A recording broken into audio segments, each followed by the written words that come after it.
Bueno, hablemos de Chile. El país ha vivido años de cambios súper intensos, ¿no?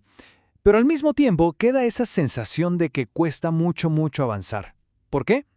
Bueno, hoy vamos a meternos de lleno en un análisis fascinante que busca entender justamente eso. ¿Qué o quiénes son los que empujan o los que frenan los cambios en el país? Y para que quede claro desde el principio, todo lo que vamos a conversar hoy viene de una fuente muy sólida. Estamos resumiendo las ideas principales del capítulo 5 del Informe sobre Desarrollo Humano en Chile del 2024, un documento importantísimo que prepara el Programa de las Naciones Unidas para el Desarrollo, o sea, el PNUD.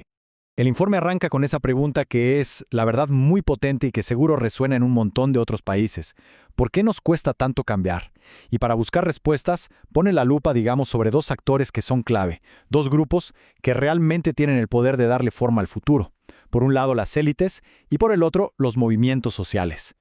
Bueno, entremos en materia. Lo primero que nos muestra el estudio es una paradoja gigante.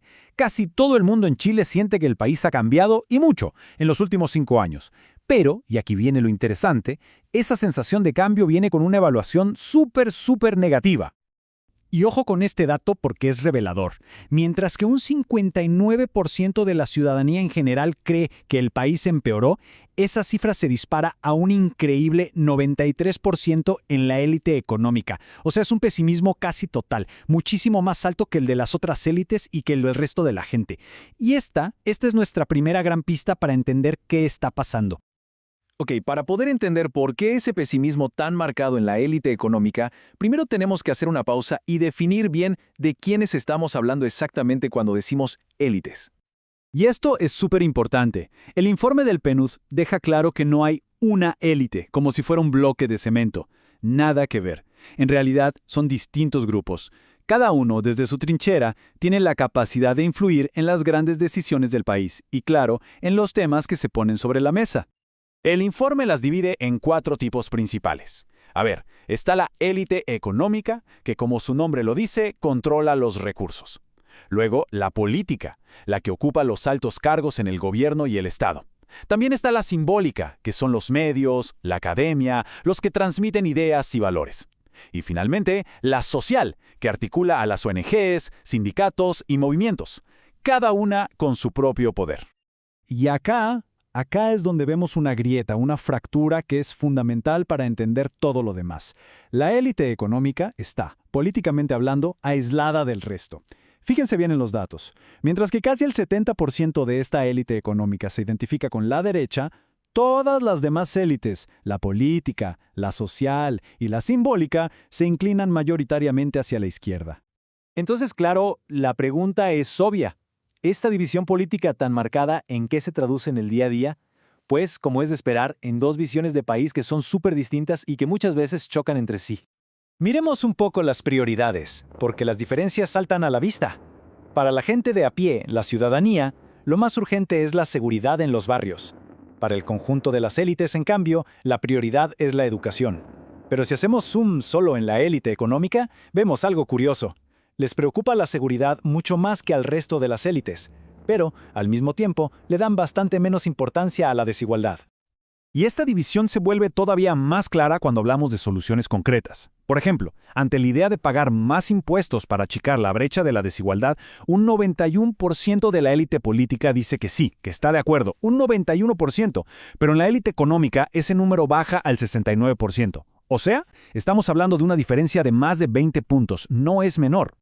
Ok, entonces, si las élites están tan divididas, ¿de dónde más puede venir ese empuje para el cambio?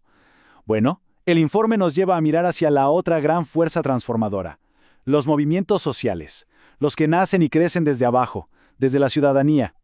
Y para que entendamos bien su poder, el informe toma un caso de estudio muy potente en Chile, el movimiento feminista, un movimiento que no solo ha conseguido leyes importantes, sino que ha cambiado por completo la conversación pública. Ahora, su éxito no es para nada una casualidad, ¿eh? Es el resultado de una estrategia súper bien pensada y ejecutada en varios frentes. A ver, primero, crean organizaciones fuertes. Segundo, se movilizan en las calles, hacen ruido para que se vean sus demandas.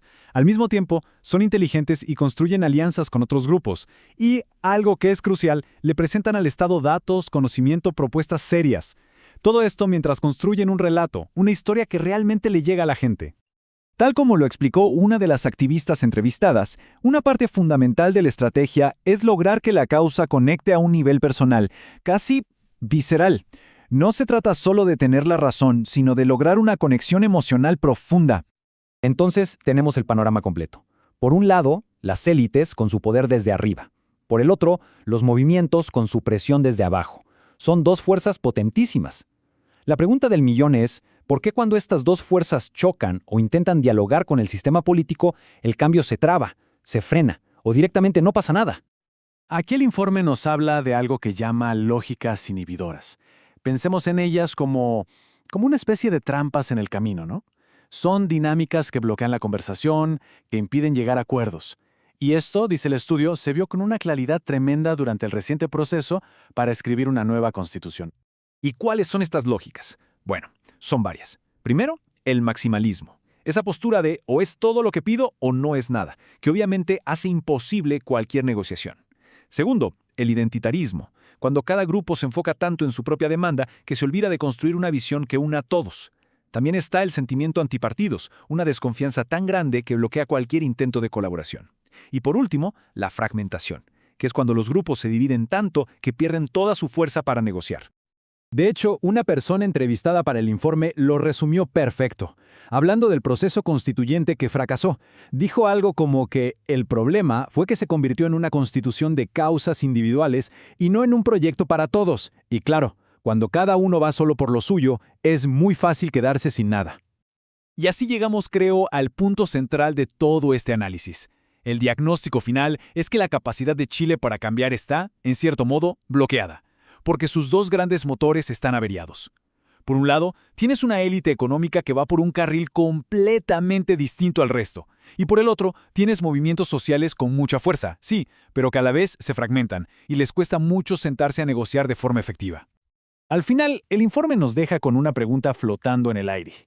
Una reflexión que la verdad va mucho más allá de las fronteras de Chile y nos interpela a todos. Si los actores que se supone que deben liderar los cambios están tan divididos y tiran cada uno para su lado, ¿cómo se hace para construir un futuro en común? Una pregunta, para seguir pensando.